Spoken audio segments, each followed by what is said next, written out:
Galera, atenção, bem-vindos ao meu espaço. Nesse canal, um convite em breve passo. Começa agora a nossa jornada estatística. Na playlist, a bioestatística é realística. Vamos adentrar o mundo das probabilidades, estudos, significâncias, diversas verdades. Amostras, dados, variáveis em ação, conceitos que nos guiam sem confusão. Sabiam que a bioestatística é um trecho da vasta estatística? Não há desleixo. Novidades? Prestem toda atenção no vídeo que segue uma lição. Inscrevam-se já, curtam, ativem o sinal. Para mais conteúdo é o ideal. Comentem também, é importante. Nosso crescimento é o que realmente encante. Sem mais delongas, vamos começar. E esse vídeo está aqui para nos guiar.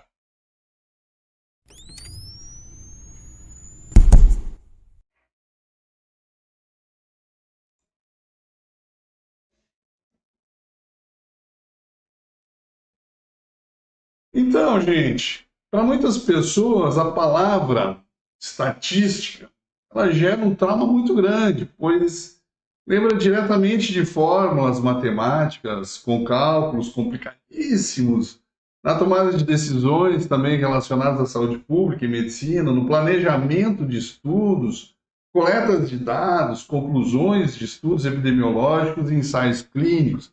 A gente usa a estatística, que é um ramo muito grande, e a bioestatística, ainda que é um ramo específico da estatística, na área da saúde. E a gente usa isso o tempo todo, quase todos os dias, e muitas vezes nem se dá conta, né? Por exemplo, quantas vezes a gente ouve falar, faz uma média disso aí, né?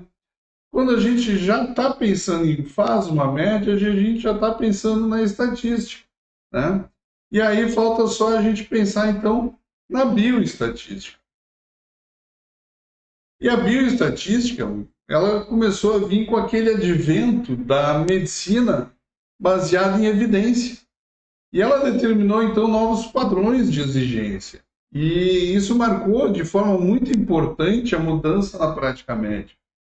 A obtenção de conhecimento deixou de ser baseada apenas na sempre importante, mas limitada experiência clínica, para ser adquirida por um meio cheio de metodologia científica e envolve, então, uma forma fundamental, o emprego dessa análise estatística. E, com isso, o conhecimento em bioestatística é uma habilidade fundamental para se realizar, para avaliar ou interpretar adequadamente um trabalho científico. Entretanto, tal área representa basicamente um campo de dificuldades e preconceito para alunos e profissionais da saúde. Vamos começar com a parte em que a gente pensa o que é uma população e o que é uma amostra, né? A população ela pode ser considerada como o universo. Ela basicamente é o conjunto de unidades sobre o qual a gente deseja obter informações, enquanto que a amostra é um subconjunto mais homogêneo possível das unidades que são retiradas de uma população, para obter, então, informações desejadas. É importante a gente entender que população é um termo que os estatísticos usam para descrever um grande conjunto de unidades que têm algo em comum. Na área da saúde, a população ela pode ser constituída por pacientes, por animais, mas também pode ser constituída, de repente, por um conjunto de radiografias, por prontuários, por necropsias, por contas hospitalares, certidões de nascimento, certidões de óbito, né? E a distinção entre os dados realmente coletados, que a gente vai chamar como amostra, e a vasta quantidade de dados que poderiam ser observados, então, que faz parte da população, é a chave para um bom entendimento da estatística. O uso de amostras permite respostas muito razoáveis, com margens de erros, então, conhecidas, como, por exemplo, vamos considerar a questão de prévias eleitorais. Os resultados, desde que obtidos de amostras representativas, são confiáveis e, na maioria das vezes, a predição do ganhador da eleição é praticamente correta. Outro exemplo é o levantamento de dados de toda a população, que chamamos de censo. A Fundação Instituto Brasileiro de Geografia e Estatística, o IBGE, ele faz o censo demográfico do Brasil a cada 10 anos, por exigência da Constituição da República Federativa do Brasil. E são coletadas informações sobre sexo, idade, nível de renda, número de residentes por localidade, né? E esses dados, então, são comparados com dados dos anos anteriores, muitas vezes para que o governo possa tomar atitudes, né, conhecendo, então, o que é a população brasileira. Por que a gente deve usar a amostra? Né? As razões que levam os pesquisadores a trabalhar com amostras e não com toda a população são poucas, mas são muito relevantes. A primeira razão para estudar uma amostra em lugar de uma população é a questão do custo, né? E também a demora do censo. Avaliar toda uma população é muito mais demorado do que avaliar uma amostra representativa. Por exemplo, qual é a média do peso ao nascer de nascidos vivos no Brasil em um determinado ano, por exemplo? Avaliar toda a população pode ser impossível para o pesquisador, porque ia levar muito tempo e ia ser muito caro. Outra razão para que a gente estude a amostra é o fato de existirem populações tão grandes que estudá-las por inteiro seria completamente impossível. Por exemplo, quantos peixes tem no mar? Esse número é, em determinado momento, matematicamente finito, mas é tão grande que pode ser considerado infinito para qualquer finalidade prática. Então, quem faz pesquisa sobre peixes no mar trabalha necessariamente com amostras. Outras vezes é impossível estudar toda a população porque o estudo destrói as unidades. Uma empresa que fabrica fósforos e queira testar a quantidade ou a qualidade do produto que fabrica, ela não pode acender todos os fósforos que fabricou, somente alguns deles. E o uso de amostra ainda tem outra razão. O estudo cuidadoso de uma amostra tem um maior valor científico do que o estudo resumido de toda a população. Imagine, por exemplo, que um pesquisador queira estudar os hábitos de consumo de bebidas alcoólicas entre adolescentes de uma grande cidade. É melhor que ele faça uma avaliação criteriosa de uma amostra do que uma avaliação sumária de toda a população de adolescentes da cidade. E aí, como obter uma amostra, né? Antes de obter uma amostra, é preciso definir critérios que vão ser usados para selecionar as unidades que vão compor essa amostra. De acordo com a técnica usada, a gente vai ter tipos diferentes de amostra. Uma amostra que a gente pode ter, que vai ser chamada, vai ser a amostra aleatória ou probabilística. A amostra aleatória ou probabilística ela é constituída por N unidades retiradas ao acaso da população. Em outras palavras, ela é uma amostra aleatória e é obtida por sorteio. Logo, toda unidade da população tem probabilidade conhecida de pertencer à amostra. Para obter uma amostra aleatória, é preciso que a população seja conhecida e cada unidade esteja identificada por um nome ou um número. Os elementos que constituirão essa amostra vão ser escolhidos por sorteio. Algumas pessoas acreditam que o sorteio por computador é mais sério ou mais exato. Hoje em dia é mais fácil, no entanto, o sorteio ser feito por, de repente, um papelzinho e uma caixa ou bolas e também que pode estar numa caixa, né? Como muitas vezes se utiliza em programas de televisão, e isso ajuda e facilita muitas vezes a entender as normas desse procedimento aleatório.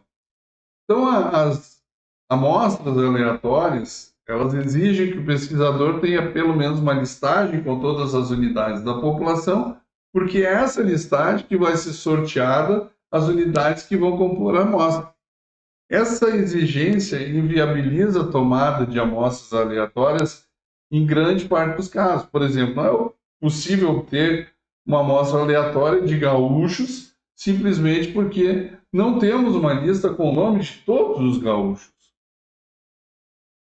Uma amostra aleatória ela também pode ser simples ou estratificada. A amostra aleatória simples ela é obtida por sorteio de uma população constituída por unidades homogêneas para a variável que se quer estudar. Vamos ver um exemplo de uma amostra aleatória simples. Imagina que você precisa obter uma amostra de 2% de 500 pacientes de uma clínica para entrevistá-los sobre a qualidade de atendimento da secretária. Qual seria o procedimento para obter uma amostra aleatória simples?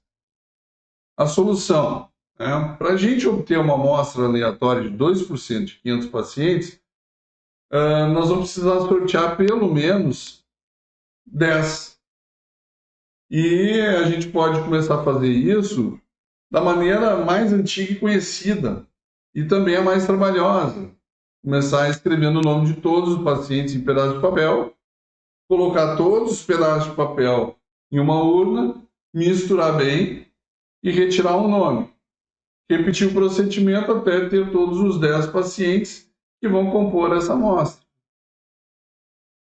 A amostra aleatória estratificada ela é usada quando a população é constituída por unidades heterogêneas para a variável que se quer estudar. Nesse caso, as unidades da população devem ser identificadas, depois as unidades similares devem ser reunidas em subgrupos que vão ser chamados de estratos. O sorteio é feito dentro de cada extrato. Vamos passar por um exemplo, então, de uma amostra estratificada. Imagine que também a gente queira obter uma amostra de 2% de 500 pacientes de uma clínica e, de novo, para entrevistar eles sobre a qualidade do atendimento da secretária. E você suspeita que homens talvez sejam mais bem atendidos do que mulheres. Aproximadamente metade dos pacientes é do sexo masculino. Bom, então a gente pode obter dados dos dois sexos, né? Procedimento que a gente poderia tomar. E como solução, a gente começaria então separando uma categoria de homens e uma categoria de mulheres, ou seja, um extrato masculino e um extrato feminino. E aí então, com esses dois extratos, né, a gente vai começar a obter amostras aleatórias de cada sexo ou de cada extrato, reunindo os dados dos dois extratos numa só amostra aleatória, então estratificada. A gente também tem a amostra chamada semiprobabilística. Ela vai ser constituída por N unidades retiradas da população por um procedimento parcialmente aleatório. A amostra ela pode ser sistemática.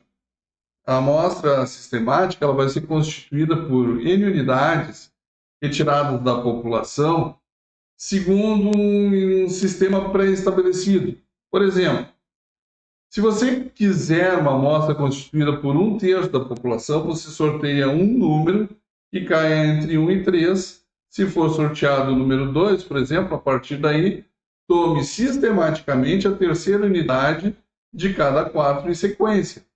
No caso do exemplo, ali em cima, no vídeo, a primeira unidade é a 2. Segue-se de 3 em 3 as unidades de números 5, 8 e 11, né? Por consequência, então, são os sorteados para compor a amostra. A amostra sistemática ela não exige que a população seja conhecida, mas é preciso que ela esteja pelo menos organizada em filas, ou arquivos, ou até mesmo em ruas, ou domicílios. Por exemplo, a gente tomar uma amostra de domicílio de uma cidade, se parte de um ponto sorteado e se torna de tantos em tantos domicílios uma amostra. Vamos para um exemplo dessa amostra sistemática. E, de novo, vamos naquela situação de obter 2% de 500 pacientes de uma clínica, de novo, para entrevistar em relação ao atendimento da secretária, né? Como é que a gente faria essa amostra? Então, uma amostra de 2% de pacientes significa, de novo, uma amostra de N igual a 10. E para obter essa amostra, você pode dividir 500 por 10 e obter, então, um número de 50. Sorteia, então, um número entre 1 e 50, inclusive 50, e se sair, por exemplo, o número 27, tá? Esse vai ser o primeiro paciente que vai ser incluído na amostra. Depois, a partir do 27, conta mais 50 e chama esse paciente, né? Ou seja, o paciente 77. Procede da mesma forma até completar os 10 pacientes. Amostra por conglomerados. Também é uma amostra semi-probabilística, tá? E ela é constituída por N unidades tomadas de alguns conglomerados. Um conglomerado, a gente pode dizer que é um conjunto de unidades que estão agrupadas, qualquer que seja a razão, né? Um asilo, por exemplo, é um conglomerado de idosos.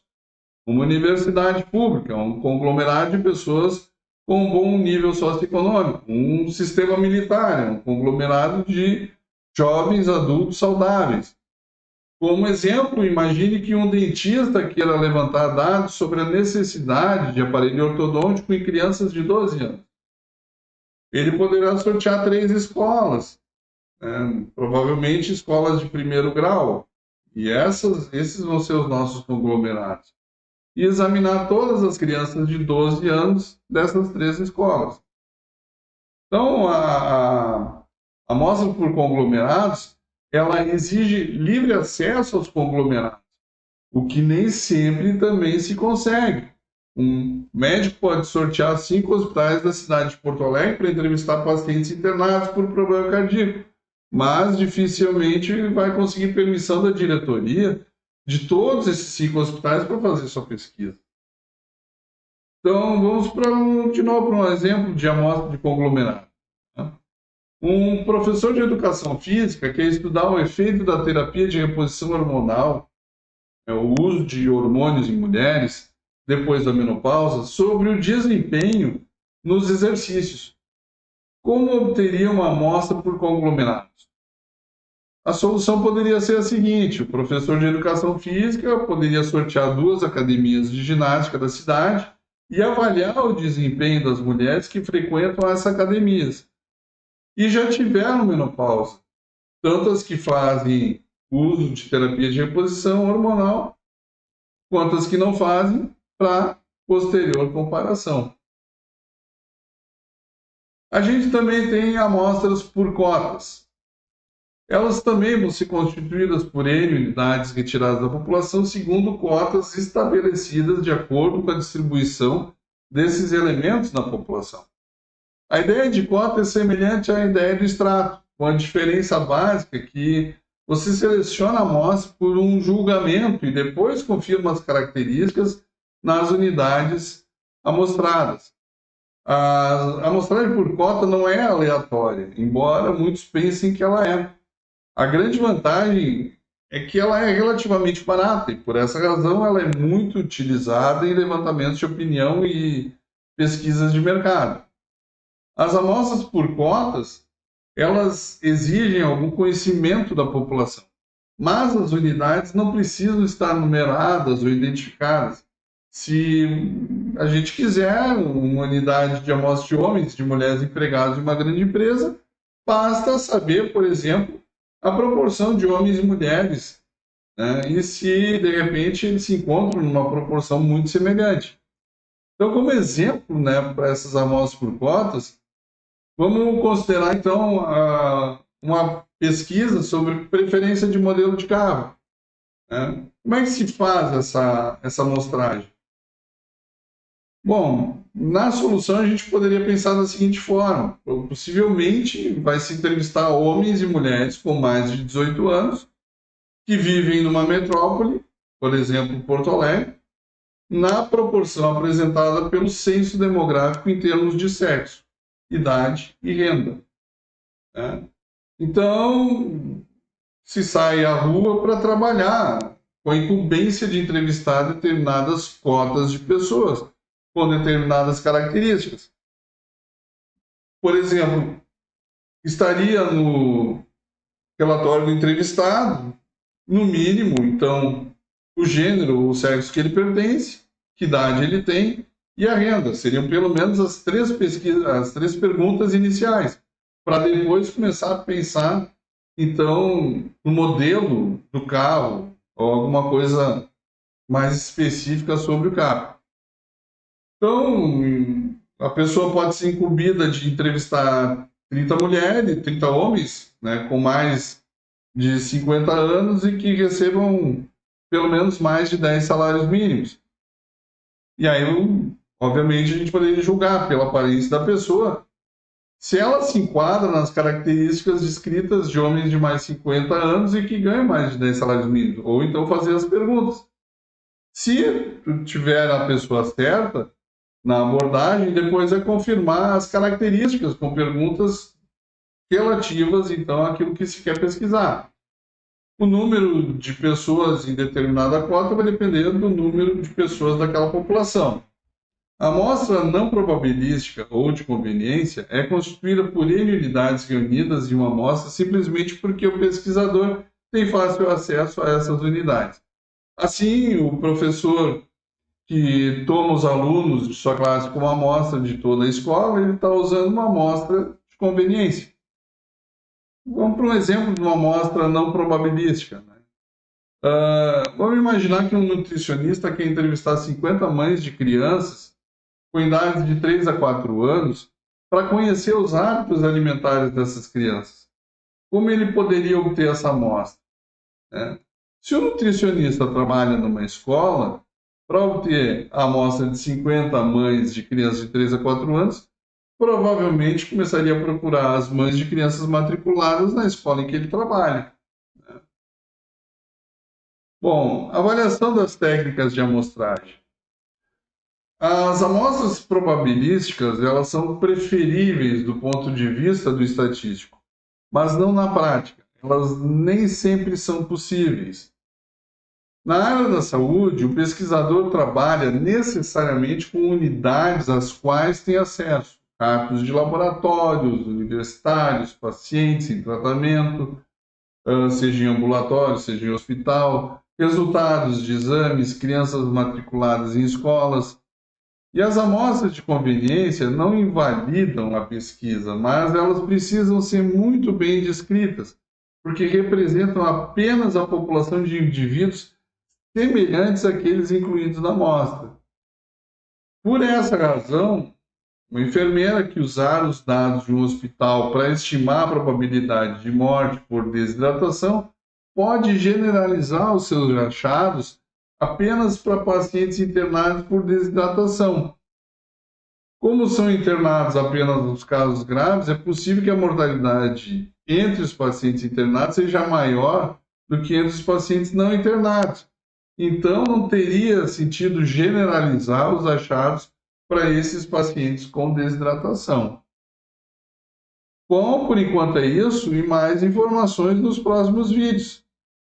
Bom, gente, não se esqueça de se inscrever no canal, deixa aquele like bacanérrimo para encher meu coração de alegria. Fiquem com Deus, permaneçam bem, permaneçam seguros e até um próximo vídeo.